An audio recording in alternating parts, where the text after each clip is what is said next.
Napakamahal ng production na yan, pero yung palakpak nyo masyadong mahina at saka maiksi. One more time. There you go. Hey, good afternoon. I thought that, you know what? I just have this feeling that I'm standing right in front of some of the most dynamic and gorgeous people in this country. Am I right? So I'm going to be expecting a lot more energy. Good afternoon.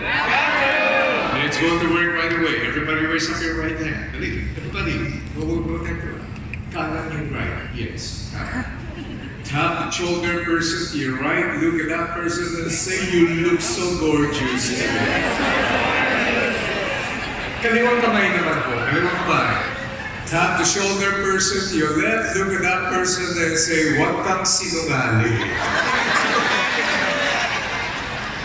Well, Jerry, thank you for inviting me. Thank you very much. Happy to be here with you. Are you happy you're here? Yes! Are you happy your company is doing this for you? Yes! Do you realize that by bringing you here today, and you're not out there hustling and selling, that's an expensive company? Do you know that? Yes. Do you know that this place is expensive? Yes. Do you know that the food you'll be eating, that's a lot of it, that's expensive? Yes. Do you know that I am expensive? Yes.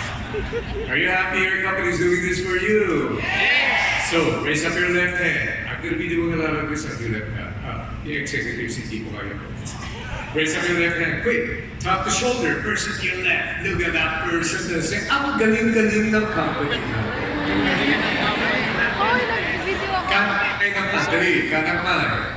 Kanan. Tap shoulder person to your right, look at that person and say, kaya bumenta ka naman.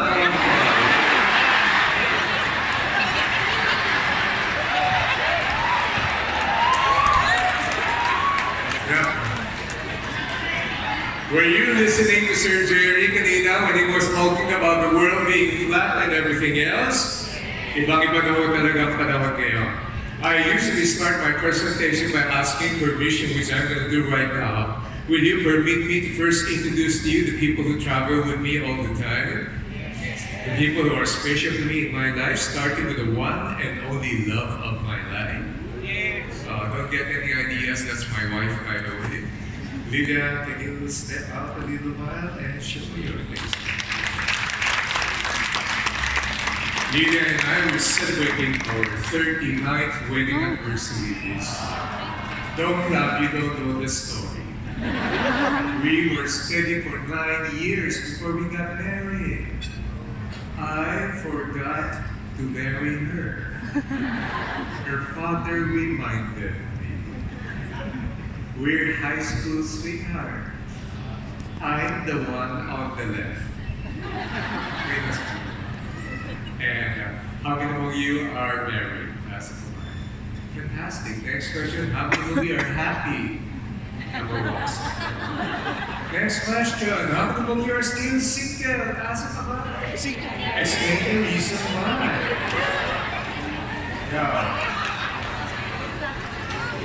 Can I introduce you my kids? Pwede mo ba? Alam mo, sa mata na magbagulang ang tingin natin sa kanila, mga bata pa rin. Yung anak ko po, hindi na siya. Can I use the wireless microphone para we can do this? Can we turn off? Yeah. Thank you. Is this better? Yes. Sa mata na magbagulang ang tingin natin sa kanila, mga bata pa, my son is no longer young. Brian now is 37 years old, very, very single, but not available. Last year, napunta sa Morocco, nag-propose na siya. Ibang-iba ng panahon na yun. Noong araw, ang proposal madali lang ngayon, kinakailangan ang mahal ng gastos. Meron ka pang dalang siksik, luluhod ka pa. Siyempre yung babae, nasusurprise pa kunyari yan. Iiyak na meron kukuha ng video, iba ng panahon. Well, my son Brian is going to this digital photography and marketing work, but he's a musician. Siya po ay naging drummer sa isang kilalang banda, sikat na sikat sa mga kabataan, nakapag-release ng tatlong CD. The name of the band is called Taken by Cars. Yeah. And together with his Japanese partner Shinji, they now own a chain of restaurants called Crazy Katsu. And I'm still adjusting to the fact that my daughter Hannah is no longer living with me. Hannah got married March last year. Si Hannah yung nasa kanan. Siya po ang gumawa ng kanyang sariling wedding gown. Hannah's creating a name for herself. She's doing wedding gowns, she's doing cocktail dresses. Ang kanyang specialization ay embroidery. About 8 years ago, we sent her to Paris where she studied embroidery in a school owned by House of Chanel. And we have not yet recovered our investments yet. Habang ng ROI ka. Hey, I'm gonna ask you a question. Kilala niyo ba yung the lady on your extreme left, extreme right? Sino po siya? Maricar. Kilala niyo ba the lady on your extreme left? See? Kilala natin lahat ng mga artista, pero yung ibang tao hindi natin kilala. We gotta congratulate her because she brought us our first gold medal during our last ASEAN. Siya po ang ating silver Olympic medalist, si Heidi Diaz, right? I love this girl. Would you like me to tell you why? Ask me why. Every now and then, I run my premium 2-day level up leadership, and the next one is gonna run on April 2 and 3. Yung nasa likod, nakikita nyo? Hindi rin?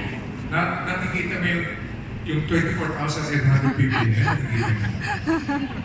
Well, she will send me the text and she's gonna say, Sir Francis, I would love to ask for a discount and invest in my own learning.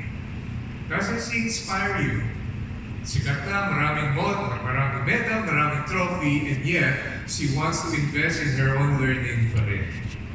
But how much money does she make anyway? She works for the Philippine Air Force. So sabi ko sa kanya, forget the fees, just come and join the seminar and I'll sponsor you. It is amazing today to find there are more and more artista who are attending business seminars, and I'm going to tell you why. Would you like to know why? Because the world is flat. Bakit po? Let me explain the reason. Ano po yung dalawang television network na nagbabakbakan? ABS-CBN and?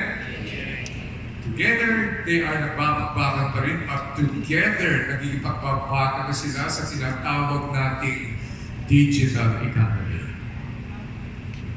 Humihina na ngayon ang viewership ng mga television, ng mga cable channels. Yan ang malakas ang tapa. Marami nagpapakutol na ngayon ng subscription.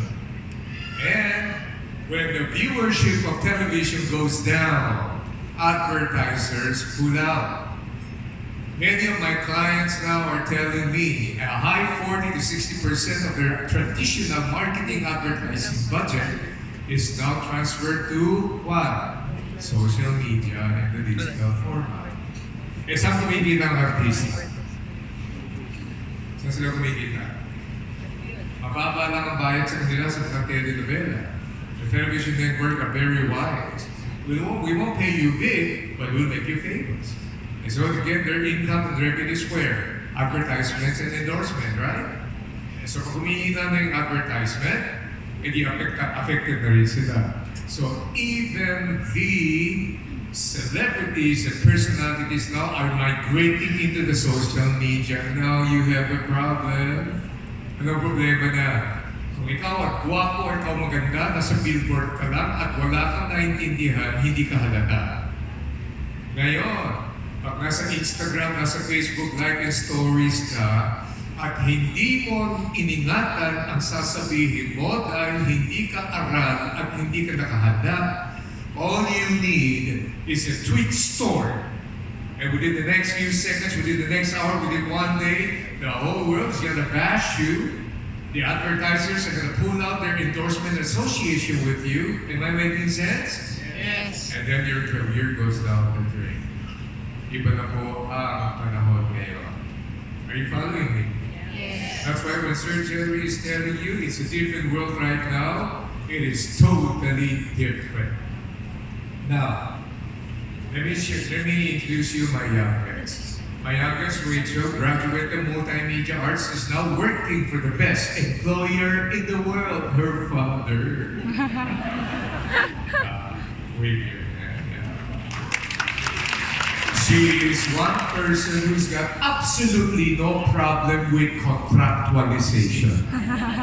The moment she was born, I decided to regularize her employment.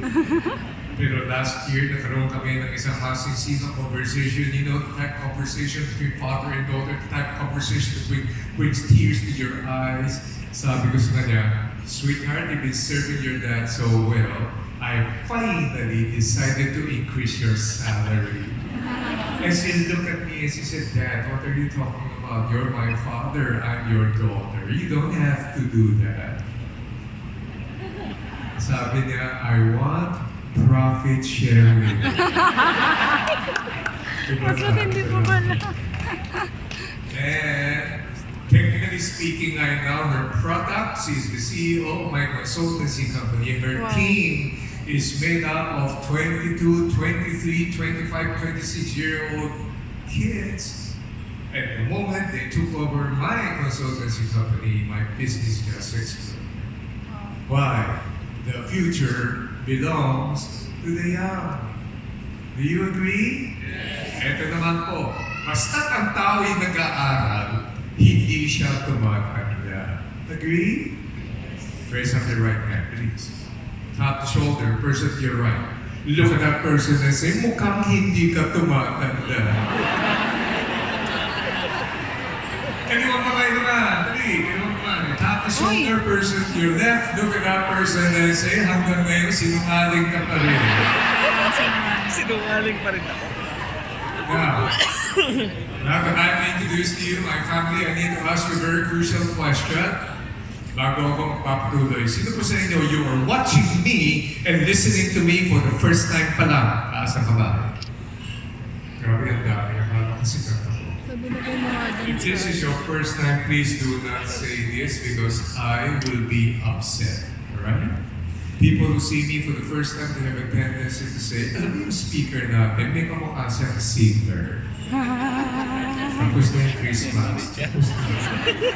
Ako yan ha. Ako yan. Take a look at the next one. Take a look at the next one. Wala.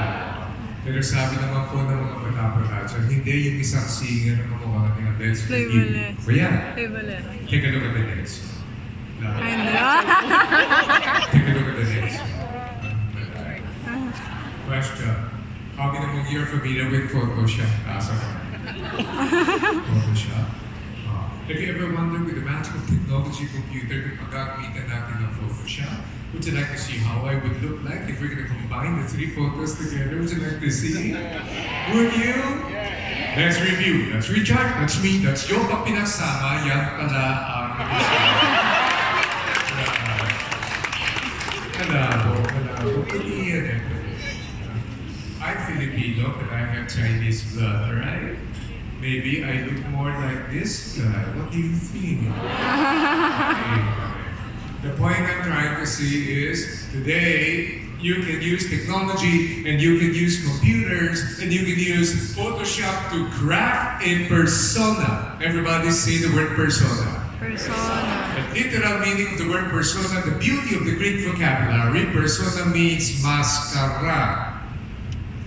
And today, in the social media saturated world, you now begin to see so many personalities trying to project an image of being happy and successful and excellent, may not necessarily be proving the authenticity and the truthfulness of the person or the situation. Am I right?